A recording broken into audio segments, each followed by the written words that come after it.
Hello, Narnach here. Welcome back to Path of Exile. So, last episode we made it past Mervale after many distractions. Ooh, I found a silver flask. These are fun. These are very fun. Let's see. Put up a totem. Smash some things. Oh, instantly distracted. Yes, that's me. Let's see, extra effect, reduced duration, extra armor while it's being used. So silver flasks create a consecrated ground, and a consecrated ground will heal you for 4% of your maximum life per second. And that's a rather interesting effect. I actually have this on another character, my Facebreaker character, and it's a boatload of fun. It really adds some extra healing.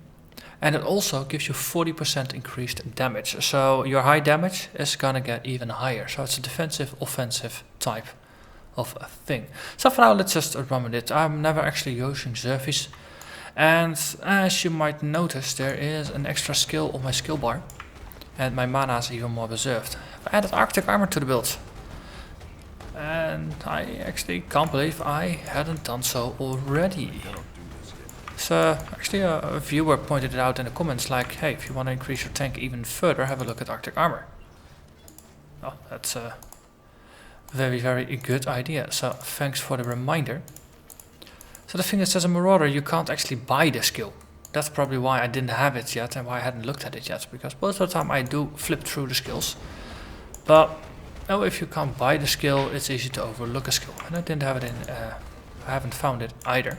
So I had to switch to my duelist to buy it. So it's a bit underleveled. My duelist is only in his 40s, I think. Let's see, it was require level 37, so it's probably in his low 40s. But Arctic Armor, as long as you're standing still, it boosts your fire damage. It reduces your fire damage taken, and it reduces your physical damage taken. And it actually kicks in, I believe, after armor.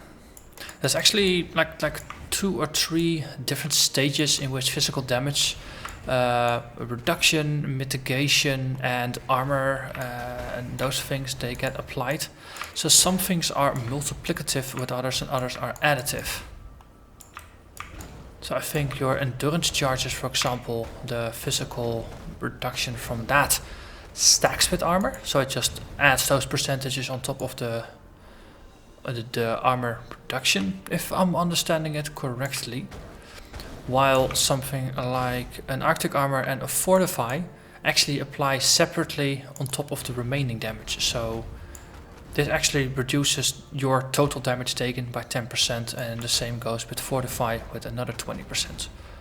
While your endurance charges might, they don't reduce your total damage taken by 24%, they actually just stack with your armor rather than applying after your armor. So as usual, I'm running towards the crossroads, and I'm mostly doing it on autopilot actually. Might not be the best of ideas, but well, we are tanky. But well, you know, the moment you don't pay attention is the moment you die.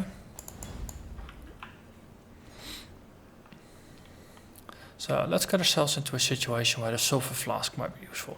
I know, we're gonna visit Creighton.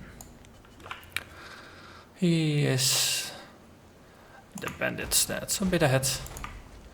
And on Merciless, the band rewards are a +1 to your maximum of a certain charge. Creighton being Frenzy, Alira being the power charge, and our good friend Oak actually being the one that gives you +1 to your maximum endurance charges. And that is something that we very much like. Going from 6 to 7 endurance charges means another +4 physical damage reduction, another 4 elemental, well, not damage reduction, but elemental resistance, so it stacks nicely.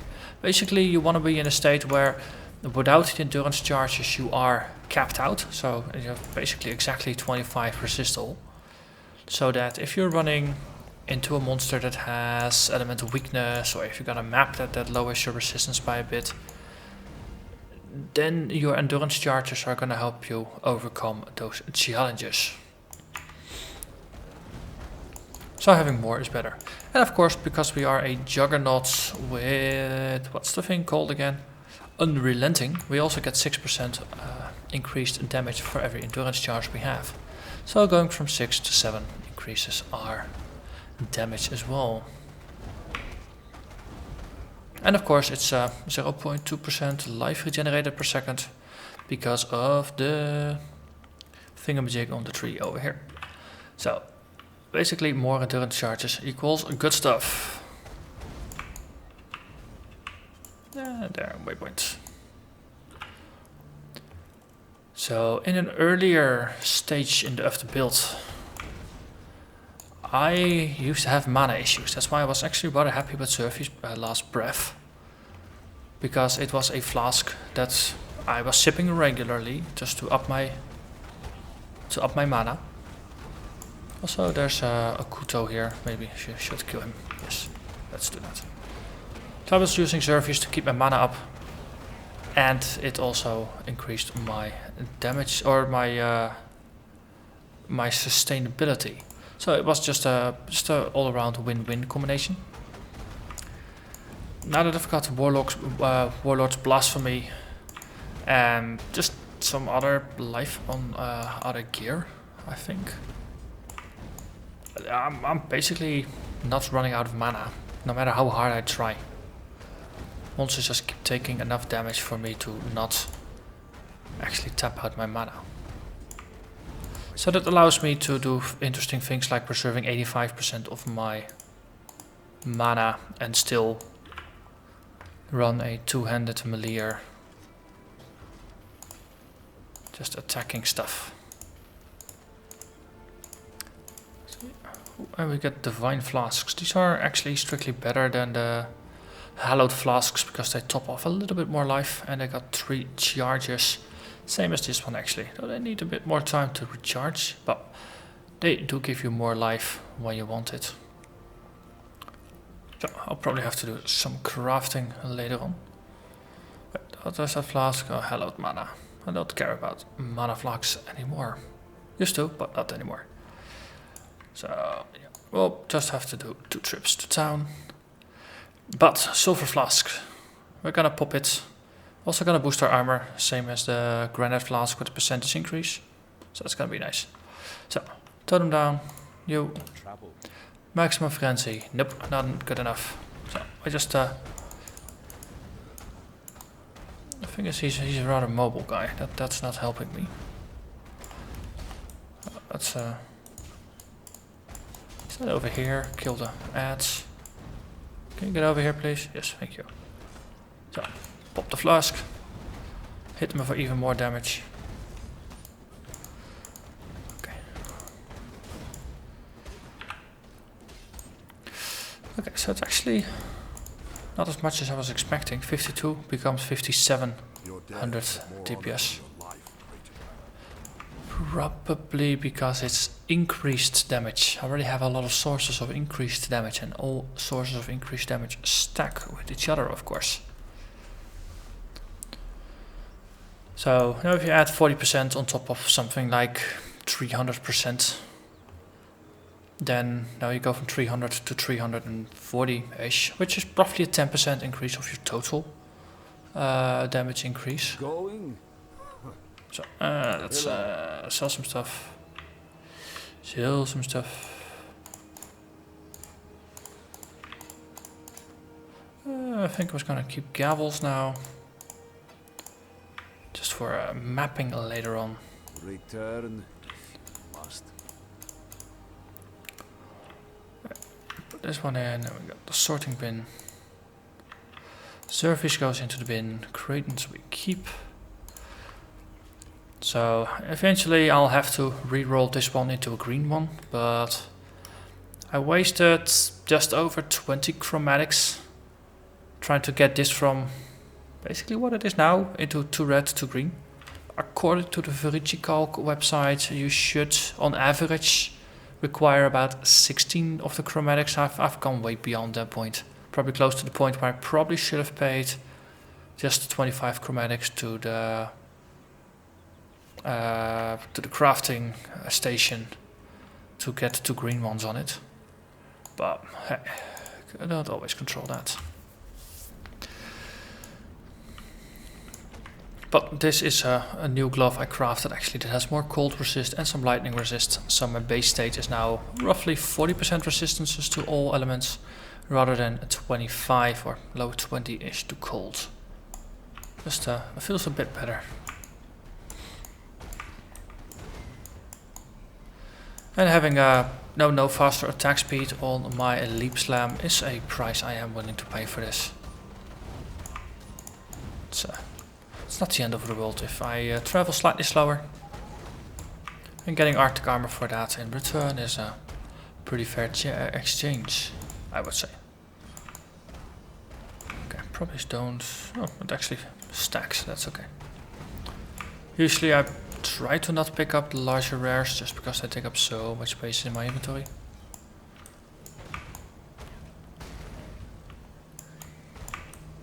Boom, boom, boom. Right, chamber of sets. There's gonna be a trial down here. The Eternal Empire was built by sick minds. Oh, what are you? Ancestral power. Oh, actually, now that we are looking at the Silver Flask life regen, currently, let's say rounded to 300 life per second. If we pop one of these, gonna go up to 416. Oh, we lost our golem, that's why things went wonky. 250 becomes 332. That's not quite bad, it adds a little bit of extra survivability. Obviously it has a more pronounced effect on builds that don't have a lot of life regeneration on themselves. But I think any build could benefit from it, even something as tanky as this, because you're just gonna get more life regenerated per second, basically making it so that monsters need to deal even more damage per second to top your life regen. Because there's basically 2 ways of killing something in well, basically any game. Either you deal a single blow that's strong enough to completely one-shot whatever you're trying to kill. And that's basically a problem that evasion builds have on the receiving end.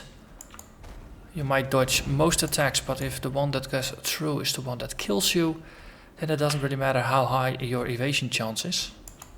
1 hit is all they need.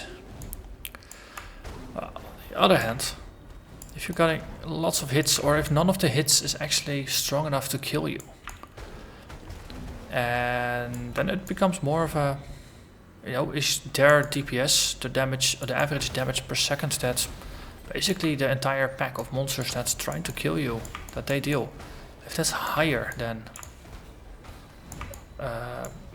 the life you can regenerate per second, then they will slowly whittle you down if you don't kill them first. Reverse is also true, of course, against monsters that have life regeneration or some other way of restoring their health. If they do that faster than you can deal damage to them, then you can stand there till you're old, but you're never gonna kill them.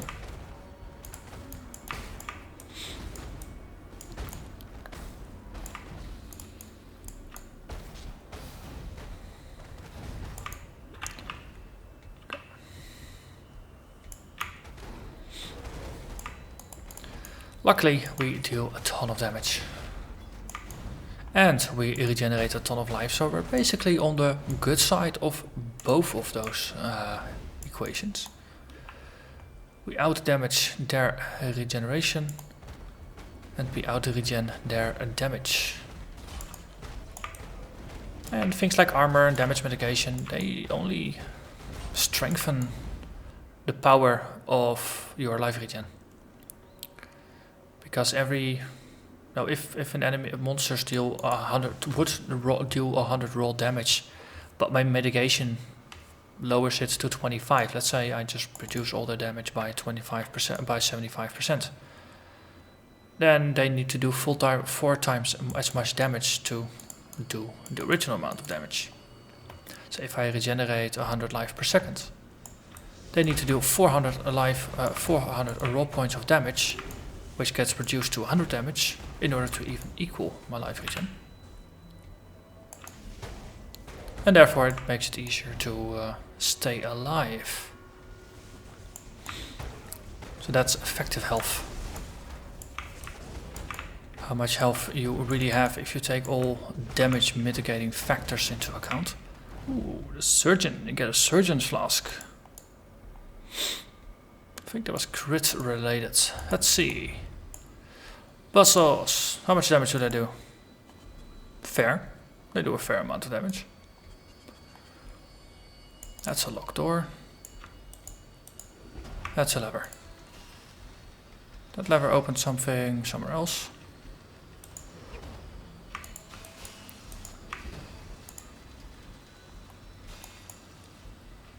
Okay, go over here.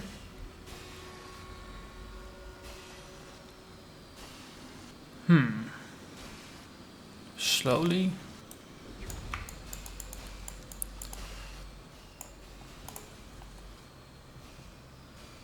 It's hard to gauge sometimes where to go, so sometimes you just have to take a rough guess, see what works.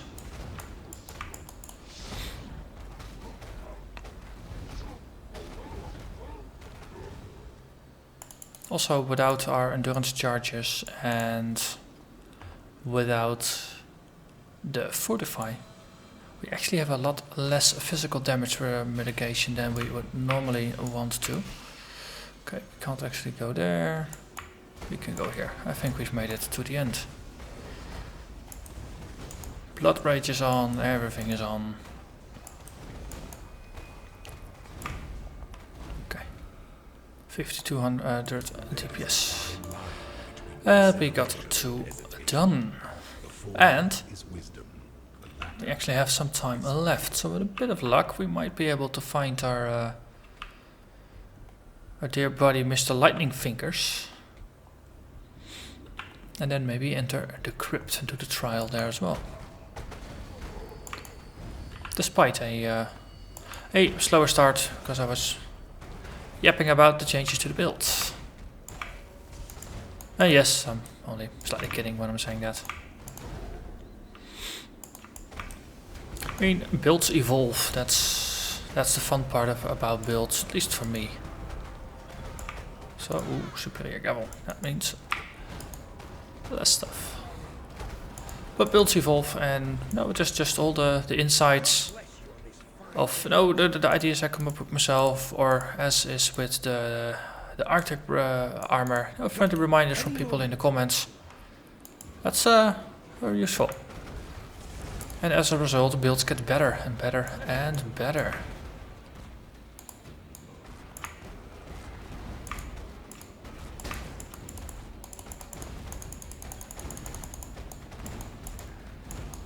So basically, it's just hammer time to kill everything that tries to get near, because most of them are exploding. Also, Val Orb. I think I still actually need to use one this league to complete the currency achievement. Used everything except for the Val Orb. I haven't really found a useful item to Val yet, so yeah, there's no point in using currency if you're not gonna use it for anything useful.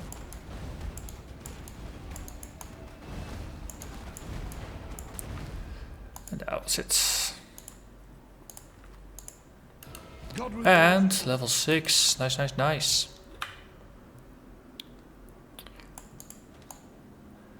I mean, Elrion is, I think he's my favorite of the masters, for the simple reason that I really like his hideout. Also Ghost. That thing. Don't think it's gonna go here. Okay, I'll just use my Enduring Cry to get myself some initial charges. And it gave me 5, so that's pretty cool.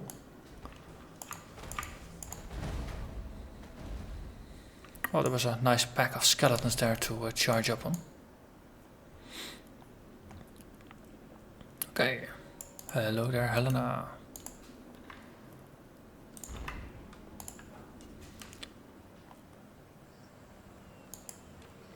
Hello there, Groost. Granite flask, a quartz flask, a jade flask. Oh, I don't think you ever have enough granite flasks. And quartz flasks, as I say, I'm not entirely sure how useful they are. But granite is always good for rolling and seeing what you can get. I spent quite some orbs of alteration in order to get this, and I've got a second one that's only slightly worse. Doesn't have the quality. It's always good to have more, so you can just keep rolling them and see if you can get lucky. Speak. So also stuff. Stun duration. Ooh, that's a lot of life and lightning resistance.